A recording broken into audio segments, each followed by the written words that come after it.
محقق اردبیلی علیہ رحمہ اپنی کتاب جبتۃ البیان میں فرماتے ہیں کہ جب پیغمبر اکرم صلی اللہ علیہ وآلہ وسلم سے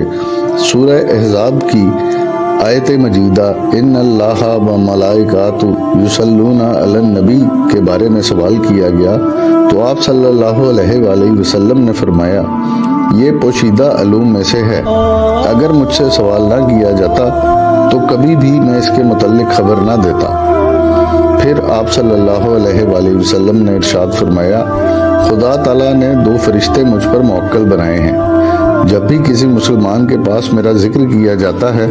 اور وہ مجھ پر درود بھیجتا ہے تو وہ دونوں فرشتے کہتے ہیں خدا تجھے معاف کرے۔ خدا اور دوسرے فرشتے ان 2 فرشتوں کی دعا پر آمین کہتے ہیں، اور اگر کسی مسلمان کے پاس میرا نام لیا جائے اور وہ مجھ پر درود نہ بھیجے تو وہ دونوں فرشتے کہتے ہیں خدا تجھے نہ بخشے، جس پر خدا اور باقی فرشتے کہتے ہیں آمین۔